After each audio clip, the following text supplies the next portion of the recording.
Jadi kalau kita bicara soal, kinerja dari Baileu, pasangan Baileu dalam hal ini Pak Murad dan Pak Barnabas Orno dalam memimpin Maluku, saya kira secara pribadi dan, sebagai pimpinan lembaga, Parameter Research Consultant, kami tentunya, punya data dan punya sejuta atau berbagai banyak bacaan dan pertimbangan berdasarkan pengamatan kami di lapangan semasa kepemimpinan beliau atau Baileu ini kurang lebih 1 tahun 4 bulan.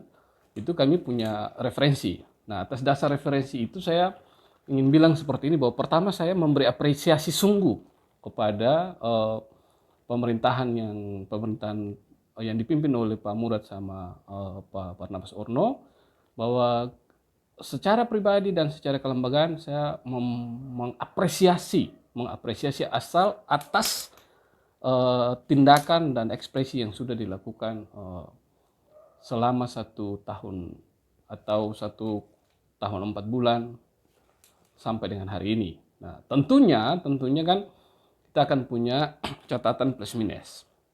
Ya, di mana ada manusiawi lah. Kalau dalam satu proses ada plus minus, tapi kita juga harus punya pembanding sampai sejauh mana plus minusnya itu digunakan atau dieksplor untuk kepentingan rakyat, kepentingan masyarakat Maluku dan kepentingan Maluku secara totalitas. Atas dasar itu, maka tidak berlebihan kalau saya mengajak semua masyarakat Maluku untuk memberi apresiasi dan mendukung penuh apa yang sudah dilakukan oleh Pak Murad dan Pak Barnabas dalam masa pemerintahan ini. Memang harus kita akui bahwa ada nada-nada minor, ada yang tidak berterima atas gaya-gaya kepemimpinan Pak Murad. Dalam hal ini ada yang mengkritisi terlalu keras gaya kepemimpinannya, tapi saya harus bilang seperti ini, bahwa kami atau kita di Maluku membutuhkan pemimpin yang seperti ini, membutuhkan pemimpin yang keras seperti Pak Murad. Ingat bahwa keras bukan sesuatu yang dikonotasikan dengan hal yang negatif, tapi keras dalam pengertian yang positif. Artinya bahwa kalau kita belajar dari referensi gubernur-gubernur atau pemimpin-pemimpin kita sebelumnya, banyak sekali catatan yang kita punya plus minus.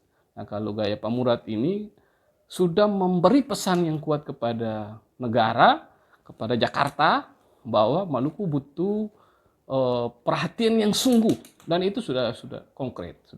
Cuma kenapa sampai dengan hari ini pendaratan dari kerja-kerja, misalnya Pak Murad kerja ke Jakarta melobi Pak Barnabas mengurus pemerintahan di daerah, itu belum terlihat karena itu terkendala oleh bencana.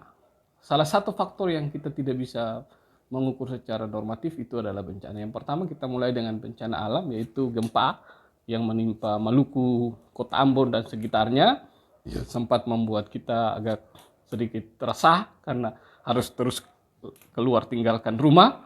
Dan sesudah itu kita juga ditabrak oleh bencana non alam yang menimpa dunia ini, sehingga itu yang menjadi salah satu faktor saya kira menjadi penghalang yang sangat kuat untuk kita menilai kinerja secara totalitas kerja pasangan Baileu ini. Tapi secara overall sampai dengan hari ini saya kira sudah cukup baik, sudah cukup maksimal, dan saya melihat bahwa kalau ada wacana-wacana di luar sana soal B2B antara yang satu dengan yang lain pada ruang segmentasi kepentingan, saya kira itu biasa saja. Biasa saja bahwa di mana-mana ada yang suka untuk gaya kepemimpinan seseorang dan ada yang pasti tidak suka terhadap gaya kepemimpinan seseorang. Jadi kalau ada yang bilang tidak bagus, oke, ya biasa saja. Ada yang bilang bagus, oke, biasa saja. Tapi saya pertegas bahwa saya merefleksikan ini berdasarkan apa yang sudah kami amati, apa yang sudah kami lihat. Bahkan dalam temuan-temuan survei kami, itu masyarakat masih welcome terhadap atau sangat welcome terhadap gaya kepemimpinan Pak Murad gitu. Yang tidak suka ini kan kita sudah bisa mengidentifikasi si A, si B, si C. Yang suka atau yang merasa fine-fine saja si kelompok ini dan kelompok itu, saya kira itu sudah terbaca, teridentifikasi dengan baik. Intinya bahwa sampai dengan detik ini gaya kepemimpinan ini tidak menyusahkan rakyat. Saya pastikan dari data saya yang saya tahu dan kita bacakan, tidak ada gaya ini yang menyusahkan rakyat Maluku. Yang menyusahkan rakyat Maluku hari ini gempa dan COVID-19. Nah, gaya-gaya kepemimpinan ini memang Pak Murad harus menyesuaikan dengan keadaan. Yang pertama. Yang kedua adalah saya lihat infrastruktur atau OPD yang ada pada ruang kepemimpinan Baileu ini adalah mereka belum mampu atau belum bisa menyesuaikan diri, mengadaptasikan diri dengan gaya, speed, kecepatan atau gaya mainnya, gaya memimpinnya pasangan Baileu. Saya kira itu juga menjadi catatan yang sedikit menjadi titik ganjal, sehingga banyak orang, banyak masyarakat, banyak akademisi yang menilai seolah-olah ada ketimpangan. Padahal ini karena speed yang tidak istilahnya kalau sepeda ban muka punya putaran dan ban belakang punya putaran itu tidak seimbang. Karena itu sepeda tidak bisa jalan karena tidak seimbang, butuh keseimbangan. Nah, itu bukan menjadi tanggung jawab yang hanya semata-mata dibebani kepada pasangan Baileu ini, Pak Murad dan Pak Barnabas sebagai gubernur dan wakil gubernur, tapi itu menjadi tanggung jawab kolektif untuk pimpinan-pimpinan OPD menyesuaikan ritme gaya dari kepemimpinan. Saya kasih contoh kenapa gaya kepemimpinan ini baik. Ya, kita dalam sejarah bangsa, dalam sejarah Maluku ini, kita orang Maluku ini cerdas. Kita orang Maluku ini pintar, hebat. Tapi kita harus disertai dengan, orang Ambon bilang, orang Maluku bilang, kita harus sertai dengan gaya kapitan kita sedikit. Harus memasukkan unsur kapitan kita supaya semakin mempertegas.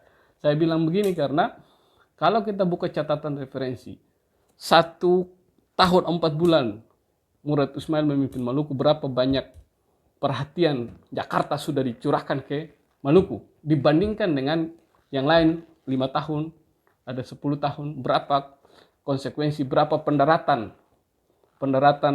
program dari Jakarta masuk ke Maluku. Nah, ini memang kalau kita perhatikan masih sedikit, itu karena terkendala persoalan COVID dan gempa ini.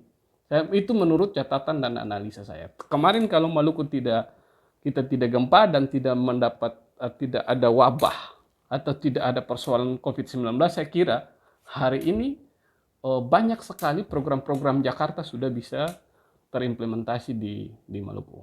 Nah, atas dasar itu saya kira secara pribadi dan mendapat catatan-catatan dari masyarakat, kami terus berharap pasangan Baileu, Pak Murad dan Pak Barnabas dalam memimpin Maluku ini jangan terusik dengan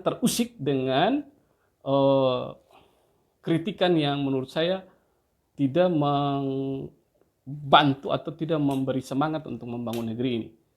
Tapi teruslah menggelorakan, teruslah bersemangat dengan gaya-gaya yang ada, dengan cara, dengan model yang ada, untuk memastikan pendaratan program untuk kesejahteraan untuk Maluku di tahun depan, di program di bulan depan, di tahun-tahun berikutnya, di masa depannya agak jauh lebih baik.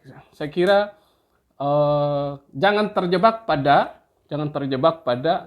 ada sentimen seolah-olah pemerintahan ini anti kritik.